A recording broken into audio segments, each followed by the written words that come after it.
Good afternoon and welcome back. I'm Marcus Peter. Amid all the concerns about artificial intelligence eradicating humans from the workforce, I want to weigh in on this conversation with the language of the church. The Catholic conversation about AI has to begin with the dignity of the worker.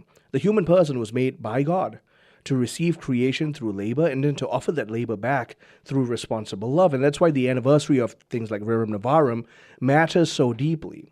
Pope Leo XIII understood every new economic force must be judged according to the person it affects and the household it either strengthens or weakens. The Industrial Revolution is an example that we can look to help illustrate this point. It promised progress and a tremendous amount of production and social relief. But Leo XIII saw that a civilization can become technically impressive, but wounding the human person who is the worker at the center of ordinary life. And that same danger now returns to us through AI. Because the question is no longer whether a machine can lift heavier loads or produce faster goods. The deeper issue is whether a system can gradually take over judgment calls in the workforce. In Genesis, the Lord places Adam in the garden to till it and to keep it, which means human work begins with this covenantal mandate, this vocation. It's easy for us today to think of work as a merely economic arrangement, but it's a lot more than that. Man receives the word from God, and then he answers God through stewardship of the entire world, which means that every tool we have must be placed beneath the authority of God the Creator, because He's the one who made us. And that means it's God, and then the human person, and then machines when we talk about work, or tools when we talk about work. And so AI must be measured by whether it helps the human person exercise reason more faithfully, or whether it trains him to surrender the difficult habits of the mind, especially, by which wisdom is slowly formed. Leo XIII warned us in Rerum Novarum, workers that had been left isolated and helpless before concentrated economic power were suffering. And that warning now has a modern relevance because these present systems, these opaque systems, can sort through applicants and interested candidates. They can evaluate performance even before the supervisor has seriously thought about the human person sitting across the table from them. That world might produce remarkable convenience in the institutional life, sure. In the organizational life, sure. But that convenience comes at the cost of real moral judgment. I don't care how much artificial intelligence simulates reasoning, it is not really reasoning, it is approximating an aggregation of data sets. And therefore, it is always simply incapable of making moral judgments. Now, it can become efficient in creating a simulacra of moral judgments, sure. But in the process of using that tool, the strong can sometimes forget the vulnerable and the needy in society. For example, organizations can forget young people or people applying for new jobs because they are the vulnerable. And unfortunately, in that calculus, they can be the expendable. But the church has never feared technology. That's another thing we need to remember.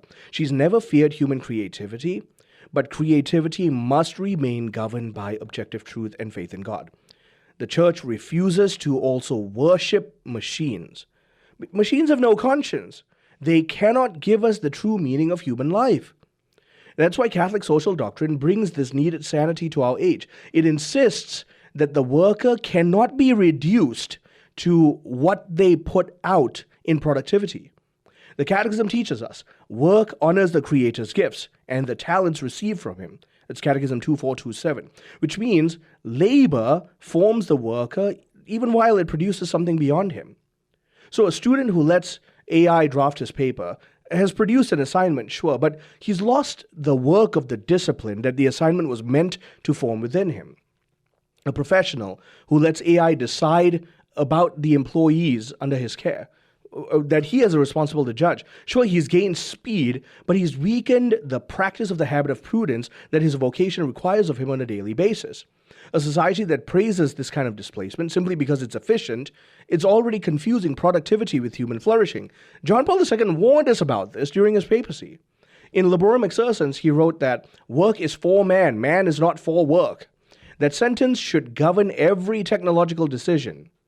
Before we start applauding these new technological advancements in the name of efficiency, if AI helps a doctor detect diseases more accurately, while also preserving the doctor's responsibility before the dignity of the patient, then sure, it serves the genuine human good. If AI turns the patient into a file of probabilities, removing personal accountability from medical care, which is an extremely important part of human flourishing, no, then it's entered dangerous moral territory, and we ought to be the first line of defense against it. If AI helps a craftsman estimate materials more wisely, more accurately even, but it preserves his skill in being able to produce the good out of those materials, then sure, it extends his stewardship. But if AI makes his skill irrelevant, renders his entire livelihood unstable, zero concern for his family, the capacity of his providence, well, then our culture has again placed technology ahead of the person. Families must remain at the center of this entire discussion. Work is ordered toward household stability.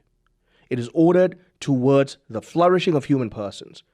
Only because of that can it be ordered towards market expansion. If we miss the former, there's no point working on the latter. Human beings will suffer. So Leo XIII understood this. The worker labors so that his family may live with dignity. Any economic system that makes marriage and children practically unreachable has already failed its moral social demand. The family is prior to the state, prior to the government, prior to technological advancement and technological institutions, and prior to corporations. It is the school of love within which a human person grows into full flourishing under God. So an AI economy that enriches the powerful firms, that enriches individuals, that enriches organizations at the expense of the flourishing of human persons, especially under God, well, it's missed the mark entirely. And unfortunately, it's one of the oldest tricks of the evil one. You call something new and then pretend that the moral questions surrounding it are outdated. Benedict XVI warned us about this in Caritas in Veritate. Technology is never merely technology. Every tool shows us a deeper understanding of the human person. The kind of tools we make tell us about the kind of persons we are. A culture that no longer looks at man as a creature of God will continue to treat him as a material for management and a disposable one at that.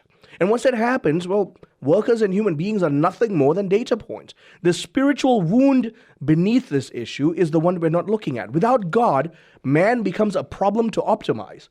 I mean, you watch movies like Terminator, you learn this very quickly.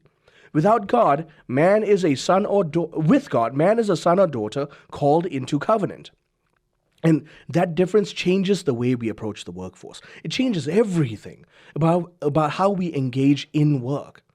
The Lord could have saved Israel without testing them in the wilderness, but he forms a people as a family through obedience over time. That there's something to be said for taking the time to do work well. Because the cultivation of virtue and wisdom is not something AI can assist us in. It doesn't have the capacity to. Even as a tool, it will facilitate the evading of the formation of the intellect and the conscience. And unfortunately, my friends, that will result in an inhumane human person. The church provides us the answer. The church calls us to a deeply personal, continued, hard, formative journey. Do the work of thinking and thinking rightly. Do the work of laboring, sweat of our brows, for the sake of producing good in serving the common good. That's the Christian conviction when it comes to work. Man is made for communion with God. Work is made for man so that man can be in communion with his family and with his fellow man. He is not reduced to economic usefulness. AI must serve the dignity of human persons. Everything we do in the sphere of the development of this technology must be to that end. Anything else is a moral violation. Stay tuned, I'm Marcus Peter.